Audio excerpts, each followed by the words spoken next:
Hello students, today I am going to tell you something about hypothesis.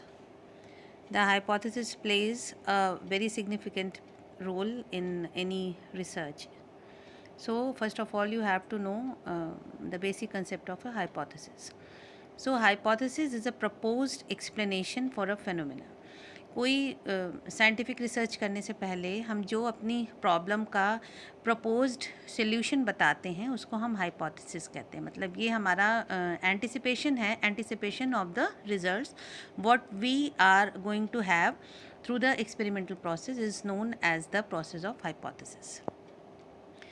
So hypothesis is a suggested testable proposition or answer to a problem. A hypothesis is a testable relationship between two or more than two variables and it is always in declarative sentence form. Hypothesis जैसे जो हमारी problem होती है, जो जो उसकी characteristics होती हैं, सेम कैरेक्टरिस्टिक हमारी हाइपोथेसिस की भी होती है डिस्पाइट सम माइनर चेंजेस. जैसे प्रॉब्लम हमारी इंटेरोगेटिव स्टेटमेंट होती है, हाइपोथेसिस डिक्लेरेटिव स्टेटमेंट होती है. और प्रॉब्लम भी टेस्टेबल होती है और हाइपोथेसिस भी टेस्टेबल होनी चाहिए between the relationship between to और मोर देन टू वेरिएबल्स. मतलब ऐसी हाइपोथेसिस हमें बनानी चाहिए जो कि हमें ये बता सके कि दो या दो से ज़्यादा variables which are under study, उनके बीच में किस टाइप की और कैसी रिलेशनशिप होगी depending upon the type of the hypothesis. So hypothesis is an assumption that is made on the basis of some evidence. This is the initial point of any investigation that translates the research question into a prediction. It includes components like variables, populations, and the relationship between the variables.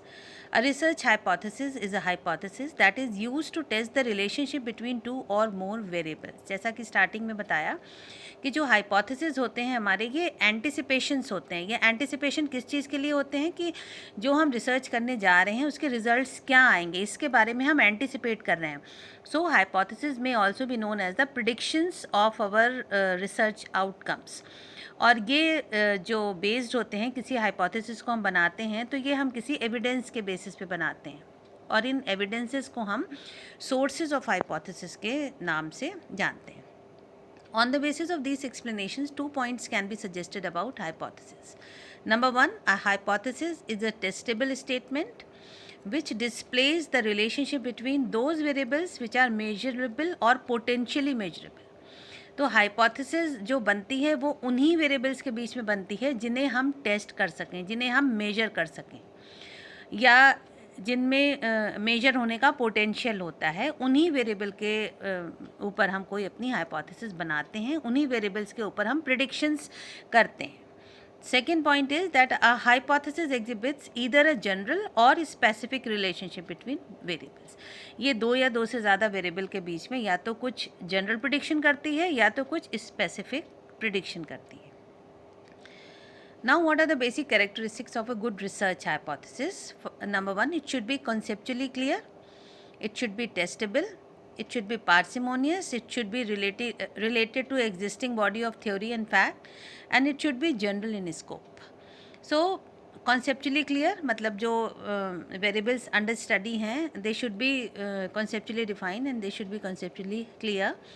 Testable, problem जो हमारी होती है वो workable होती है, answerable होती है, while the hypothesis is testable. हम प्रॉब्लम को टेस्ट नहीं कर सकते हैं. जैसे अगर हमारी ये प्रॉब्लम है कि what is the relationship between IQ and performance of the individual, इस प्रॉब्लम को हम टेस्ट नहीं कर सकते हैं. लेकिन जब हम इसको डिक्लेरेटिव सेंटेंस के रूप में बना देते हैं कि intelligence will positively affect the performance of the individual, तो इस स्टेटमेंट को हम टेस्ट कर सकते हैं. लेकिन प्रॉब्लम वाले स्टेटमेंट को हम चेक नहीं कर सकते हैं until and unless we convert it in the form of a hypothesis. So a hypothesis should be testable, it should be parsimonious. Parsimonious means it should be economical. मतलब ऐसी कोई हाइपोथेसिस नहीं बनानी चाहिए जिसमें हमारा डेटा बहुत ज़्यादा हो. मतलब जो मतलब कोई ऐसी हाइपोथेसिस जो बहुत ज़्यादा जनरल होती है तो उसमें वो पार्सिमोनियस नहीं रह जाती है, वो टाइम सेविंग नहीं रह जाती है, उसमें हमारी जो कॉस्ट होती है वो बहुत ज़्यादा लग जाती है। तो इन सब चीज़ों को देखते हुए हमें जो हाइपोथेसिस है वो पार्सिमोनियस रखनी चाहिए and it should be related to existing body of theory. जो एविडेंस की बात बताई कि जैसे अगर हम किसी दो या दो से ज़्यादा वेरिएबल्स के बीच में प्रेडिक्शंस करते हैं तो उनका बेसिस क्या है, वो बेसिस हमारा पास्ट लिटरेचर हो सकता है, पास्ट लिटरेचर में उस वेरिएबल से रिलेटेड क्या काम हुआ है, उससे हमें उन वेरिएबल्स का जो रिलेशनशिप है उनके क्या डायरेक्शन होना चाहिए उसके बारे में पता चल सकता है, किस डायरेक्शन के साथ साथ मैग्नीट्यूड पता चल सकता है। तो ये जो पास्ट लिटरेचर है या एक्सपर्ट ओपिनियन है या जर्नल्स हैं, न्यूज़पेपर है, मास मीडिया है, whatever the evidence is, so our research hypothesis should be based on existing body of theory and fact, and it should be general in scope. Now, what are the problems in formulating a research hypothesis? According to Gooday and Hart, the absence of knowledge of a theoretical framework. जब investigator को theoretical framework की knowledge नहीं होती है उस time hypothesis को frame करने में प्रॉब्लम होती है, because the investigator, if the investigator is not having the knowledge about the field, about the variable he is going to study, he won't be able to predict precisely about the relationship between two or more than two variables. Number two, investigators' inabilities to utilize the knowledge of the theoretical framework. Theoretical framework है, but the investigator is not able to utilize that information in favor of his study. तो अगर जो investigator होता है, अगर हम जिसको experimenters artefact बोल सकते हैं, अगर वो होते हैं तब भी हाइपोथेसिस को फॉर्मुलेट करने में प्रॉब्लम होती है। And third is lack of awareness of the important scientific research technique. अगर हम कोई हाइपोथेसिस को टेस्ट कर रहे हैं तो उस हाइपोथेसिस को टेस्ट करने के लिए हम रिसर्च डिज़ाइन क्या बनाएंगे और उस डिज़ाइन को इम्प्लीमेंट करने के लिए हमारे पास क्या साइंटिफिक रिसर्च टेक्निक्स हैं, लेटेस्ट टेक्निक्स क्या हैं, ये भी टू सम एक्सटेंट हमारे एक्सपेरिमेंटल आर्टिफैक्ट से रिलेटेड है। तो अगर जो इन्वेस्टिगेटर होगा उसमें इतना अवेयरनेस नहीं होगी about the important scientific research technique, तभी भी रिसर्च फॉर्मुलेशन में प्रॉब्लम होती है। तो these are the three important points which can create a problem in formulating a research hypothesis. Now there are certain ways of stating a hypothesis. Number one is Russell's general implication. According to Russell, it is known as general implication hypothesis. It always includes if and then. So this is also known as if and then hypothesis. If is known as the antecedent factor and then is known as the consequent factor. If this, then this. Okay. For example, if reward, then performance will be improved. In other words, if reward is given to the individual, only then performance will be improved. और अगर हम इस hypothesis से if और then हटा दें तो ये जनरल इम्प्लीकेशन हाइपोथेसिस नहीं रह जाएगी। और यहाँ पे जो इसका if है, if क्या है, रिवॉर्ड है। रिवॉर्ड इस हाइपोथेसिस में एंटीसीडेंट है और जो परफॉर्मेंस है, परफॉर्मेंस विल बी इम्प्रूव, जो इम्प्रूव परफॉर्मेंस है दैट इज़ द कॉन्सिक्वेंट। मतलब यहाँ पे कॉज एंड इफेक्ट रिलेशनशिप है। इफेक्ट क्यों हो रहा है? Because of the cause. What is the cause? Cause is the reward. So if is the antecedent which is causing the consequences and then is the consequence. So this is called the Russell's general implication hypothesis. लेकिन point उठता है यहाँ पे कि अगर मान लीजिए हम कोई हाइपोथेसिस बनाएं जिसमें हम ये जनरल इम्प्लीकेशंस ना डालें जो रसल ने सजेस्ट किया, तो क्या वो हाइपोथेसिस नहीं होगी? तो आंसर है कि नो, वो हाइपोथेसिस होगी, लेकिन वो हमारी सिंपल स्टेटमेंट हाइपोथेसिस होगी। जैसे अगर इस सेम हाइपोथेसिस को हम सिंपल स्टेटमेंट में कन्वर्ट करें तो हमारी हाइपोथेसिस हो जाएगी reward improves the performance, that's it. और ये भी उतनी ही सिग्निफिकेंट है, उतनी ही टेस्टेबल है जितनी आपकी Russell's general implication type of hypothesis है। तो हाइपोथेसिस को स्टेट करने के डिफरेंट वेज होते हैं, तो इनमें से दो इम्पॉर्टेंट वेज हैं। Now the questions arises, what are the different sources of hypothesis? What are different evidences on the basis of which a person makes predictions about the findings of his experimental research? तो number 1 is existing research, जिसको हम past literature कहते हैं, मतलब अब तक जितना काम हुआ है in that particular area. Supposing अगर हम मेंटल हेल्थ को स्टडी कर रहे हैं या पर्सनालिटी ऑफ द इंडिविजुअल को स्टडी कर रहे हैं, तो पर्सनालिटी और मेंटल हेल्थ के एरिया में अब तक क्या काम हुआ है उसको हम एग्जिस्टिंग रिसर्च करते हैं। मतलब the work that has already been done comes under the category of existing research, मतलब the work that has already been done, exist कर रहा है, उसको हम existing research कहते हैं। तो उनको भी हम इन्फर करके उसके बेसिस पर कुछ प्रिडिक्शन फॉर्म करने की कोशिश करते हैं कि हमारी फाइंडिंग्स क्या हो सकती हैं। एक्सपर्ट ओपिनियन, हम उस एरिया के जो एक्सपर्ट्स हैं उनके एक्सपीरियंस के बेसिस पे कुछ प्रिडिक्शंस बना सकते हैं। एंड साइंटिफिक थ्योरी कि थ्योरी क्या कहती है, जैसे मान लीजिए एक ऑब्जर्वेशनल लर्निंग है, वो क्या बोलती है कि हमें डायरेक्ट एक्सपीरियंस अगर नहीं भी हो रहा है तो we learn through the experience of others also, this is known as the observational learning. तो इस ऑब्जर्वेशनल लर्निंग के बेसिस पे हम अपने कुछ प्रिडिक्शंस बना सकते हैं अगर हमारे वेरिएबल उस एरिया को बिलोंग करते हैं। तो जो साइंटिफिक थ्योरीज होती हैं इनसे भी हमें हेल्प मिलती है कि हम किस टाइप से अपने हाइपोथेसिस को फ्रेम करें। टाइप्स ऑफ हाइपोथेसिस, हाइपोथेसिस जो होती हैं ये बहुत सारे टाइप्स की होती हैं, और किस टाइप की हाइपोथेसिस को हम अपनी स्टडी में फ्रेम करेंगे it all depends upon the purpose of the research and type of research. जैसे जो एक्सप्लोरेटरी रिसर्चेज होती हैं जिसमें हमारे पास कुछ पास्ट एविडेंसेस नहीं होते हैं, we want to explore something new, तो जब हम कुछ न्यू एक्सप्लोर करने की कोशिश करते हैं at that time we are not having any existing research and past literature, in that case we always prefer to frame a null hypothesis. So it all depends upon the purpose and type of research the investigator is going to conduct. So there are various forms of hypothesis, and they are simple hypothesis, complex hypothesis, directional hypothesis, non-directional hypothesis, null hypothesis, associative and causal hypothesis.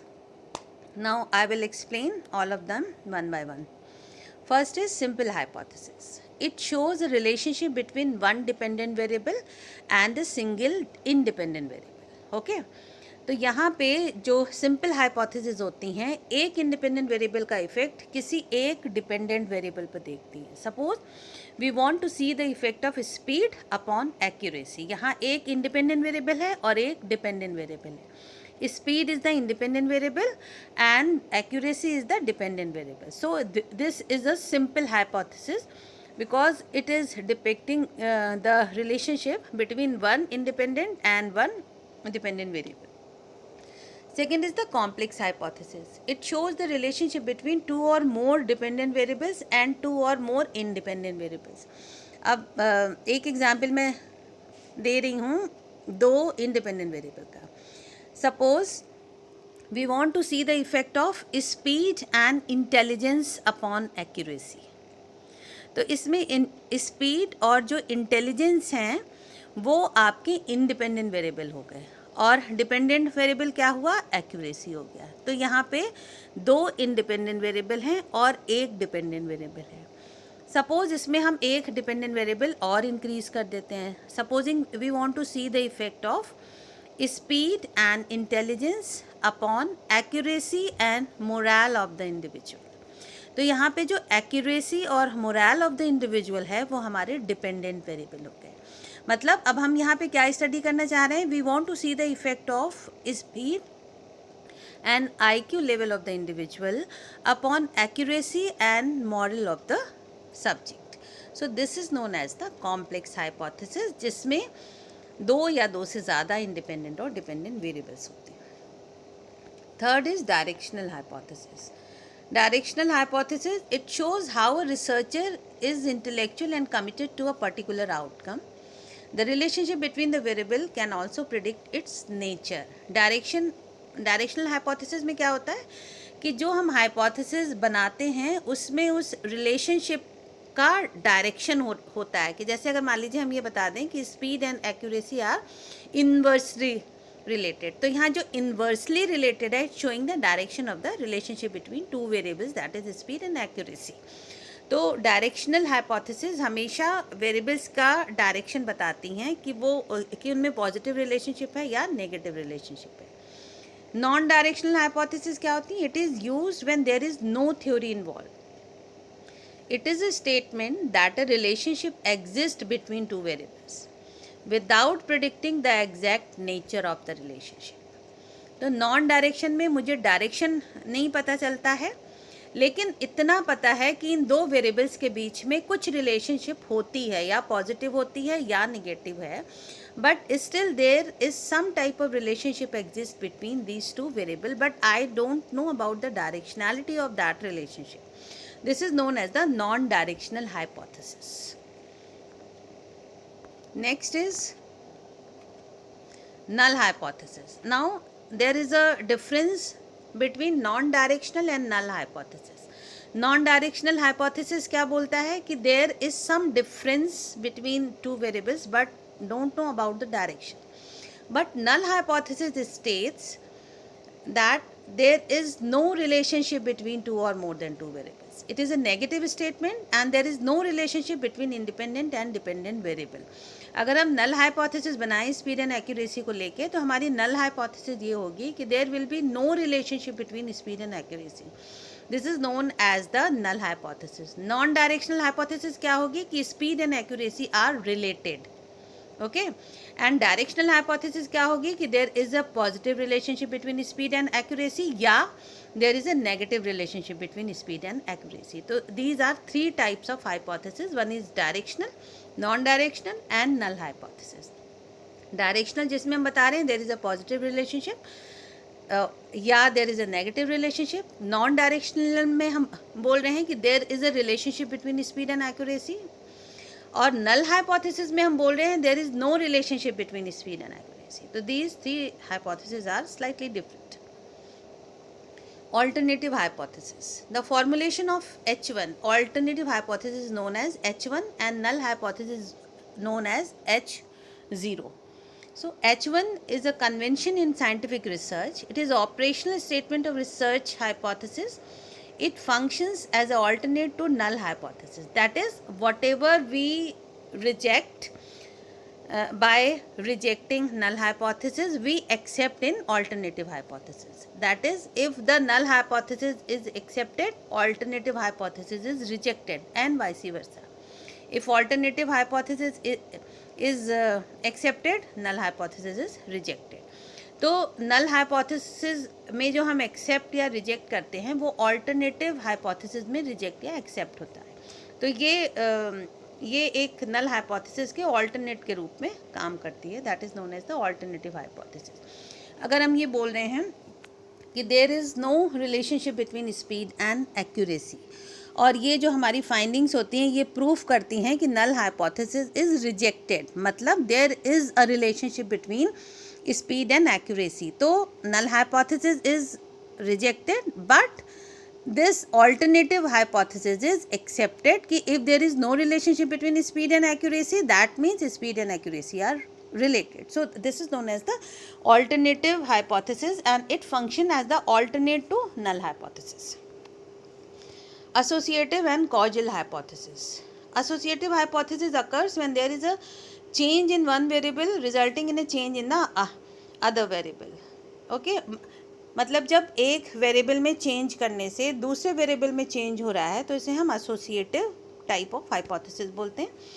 whereas causal hypothesis proposes a cause and effect interaction between two or more than two variables. मतलब जब हम किसी hypothesis में दो या दो से ज़्यादा वेरिएबल्स के कॉज एंड इफ़ेक्ट के बारे में प्रेडिक्शन करते हैं, जैसे जो अभी हमने आपको बताया है जनरल इम्प्लीकेशन वाली हाइपोथेसिस थी कि if reward occurs then performance will be improve. तो ये हमारा कॉजल हाइपोथेसिस है, मतलब यहाँ पे reward is causing the improve performance. तो जहाँ पे हम दो या दो से ज़्यादा वेरिएबल्स के बीच में कॉजेशन को डिक्लेयर करते हैं, कॉजेशन को प्रिडिक्ट करते हैं, तो वो हमारी कॉजल हाइपोथेसिस होती है.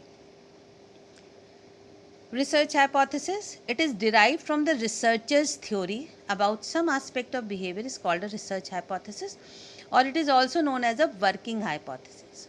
These hypotheses are true to the extent that the theory from which that were derived is adequate. According to Siegel and Castellan, the prediction derived from the theory under test. तो research hypothesis क्या होती है? Research hypothesis is always derive from the existing research. जो हमारे existing literature होता है उनको study करके उनके बेसिस पर जो हम हाइपोथेसिस डिराइव करते हैं, that is known as the research hypothesis. तो जो हमारे सोशल साइंसेज में ज़्यादातर जो रिसर्चेज होती हैं वो रिसर्च हाइपोथेसिस या नल हाइपोथेसिस हम फ्रेम करते हैं, और sometimes you also use directional hypothesis as well.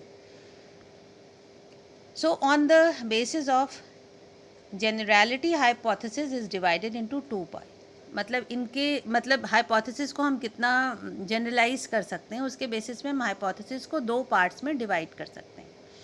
First is universal hypothesis and second is the existential hypothesis.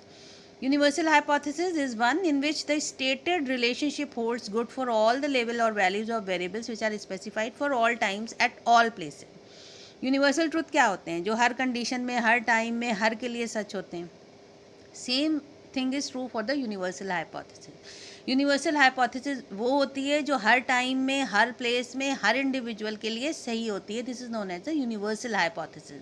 तो जब हम बहुत जनरल हाइपोथेसिस बनाते हैं, that comes under the category of universal hypothesis. For example, if we make a hypothesis that reinforcement will improve the performance. यहाँ पे हम overall generalize कर रहे हैं कि whosoever it is in any circumstances, I am predicting that if that person is given the reinforcement, his or her performance will be improved. So this is known as the universal hypothesis.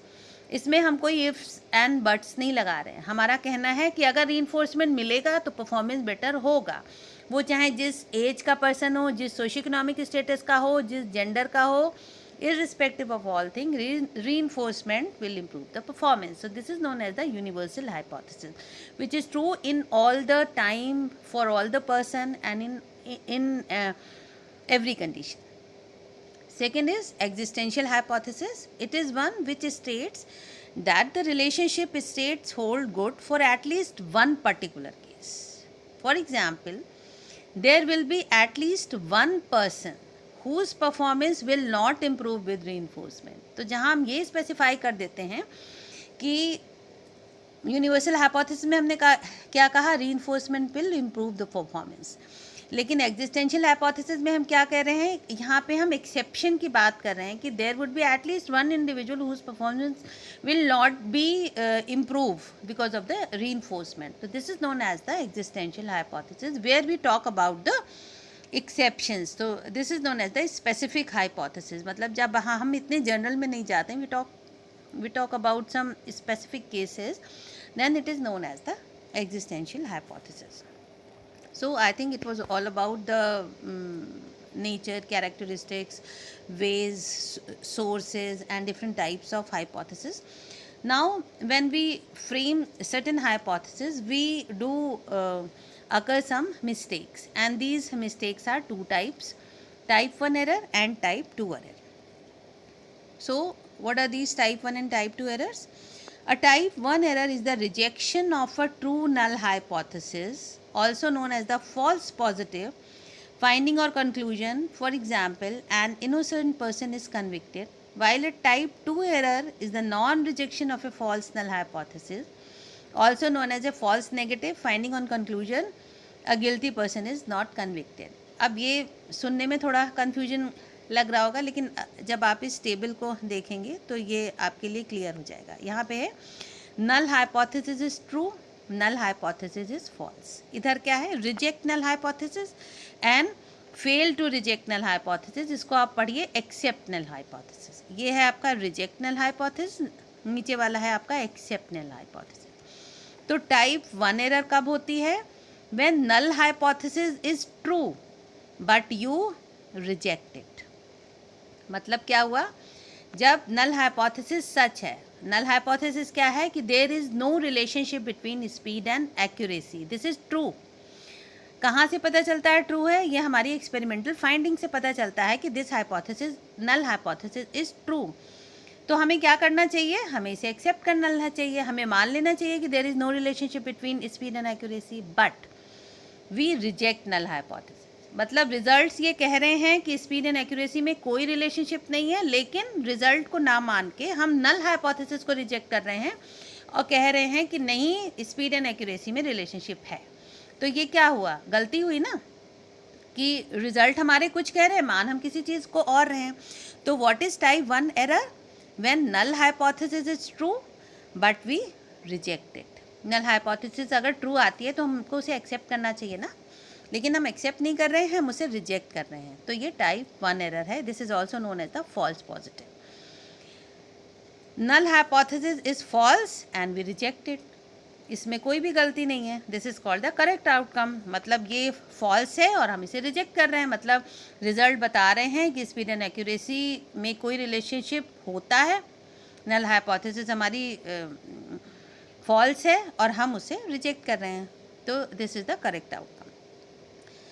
Third condition क्या है? Null hypothesis is true and we accept it. Null hypothesis true है, मतलब there is no relationship between speed and accuracy and we accepting that there is no relationship between speed and accuracy. तो this is also known as the correct output. अब बारी आती है type 2 error की। Type 2 error आपकी कब होती है? When null hypothesis is false and you accept it.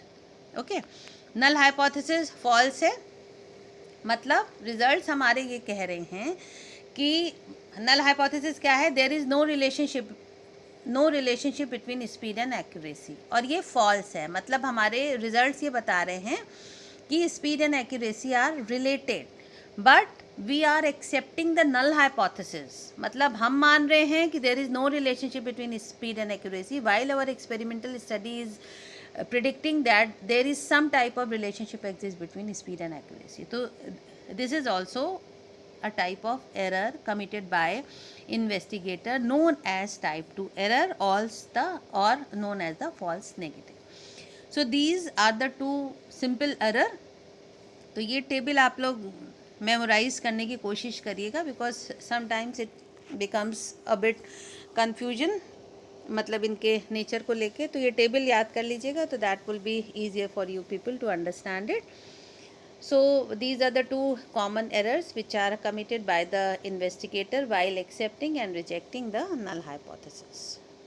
So this was all about the nature, characteristics, types and sources of the hypothesis, and these are the some references of the slides and of the text. Thank you.